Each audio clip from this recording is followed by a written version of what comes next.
కనకదాసులకి ఒక అరటిపండు ఇచ్చి,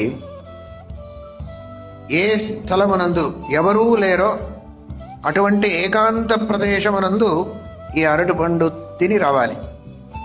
అందరికీ ఇచ్చారు. చాలామంది అక్కడ ఉండేవారు. అందరికీ ఒక్కొక్క అరటిపండు ఇచ్చి, ఎక్కడైతే ఎవరు లేరో అక్కడ తిని వచ్చేయండి.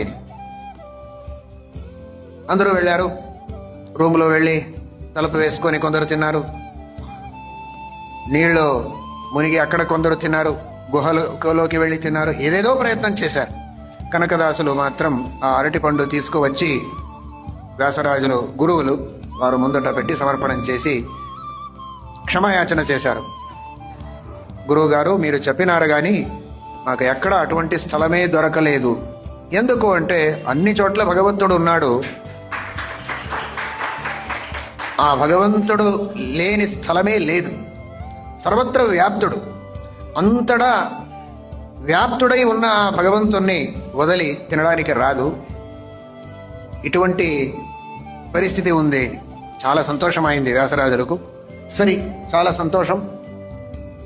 మరి మోక్షానికి ఎవరు వెళ్తారు?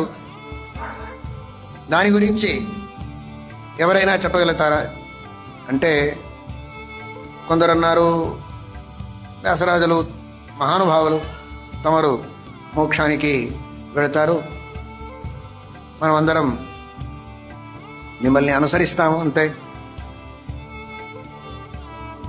ఇలా ఒక్కొక్కరి పేరు చెప్తూ పోయినారు. వారు వెళతారు, వీరు వెళతారు. ఐతిహాసిక వ్యక్తులు, ధ్రువ మహారాజులు, ప్రహ్లాదరాజులు, భగవద్భక్తులు, పాండవులు, ఇలాంటి మహానుభావులు మోక్షానికి వెళతారు అని. కనకదాసులు వారి పర్యాయం వచ్చింది. వారన్నారు, నేను వెళితే వెళతాను అన్నారు మోక్షానికి. అందరికీ కోపం వచ్చింది. ఇంత పెద్ద పెద్ద మహానుభావులు ఉన్నప్పుడు నేను వెళితే వెళతాను అని ఎలా అన్నారు కనకదాసులు? కనకదాసులు మహానుభావులే. అప్పటి కాలంలో వారి సహాధ్యాయులు, వారి శిష్యులందరూ ఉన్నప్పుడు వారికి నేను వెళితే వెళతాను అని కనకదాసులు ఎలా అన్నారు? అప్పుడు వ్యాసరాజులు వారు మహాజ్ఞానులు, వారికి అర్థమైంది కనకదాసులు చెప్పింది ఏమీ.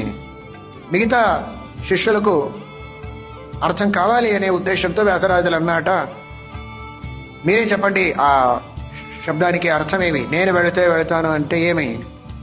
కనకదాసులు అన్నారట, నేను వెళితే అంటే నేను వెళితే వెళతానని అర్థం కాదు. నేను చేస్తాను, నేను పెద్దవాడిని, నేను చాలా గొప్పవాడిని అనే అహంకారం ఏముందో అది వెళ్తే మోక్షానికి వెళతాను అని అర్థం. ఎంతవరకైతే ఆ అహంకారము ఉంటుందో అంతవరకు మోక్షాశ లేదు.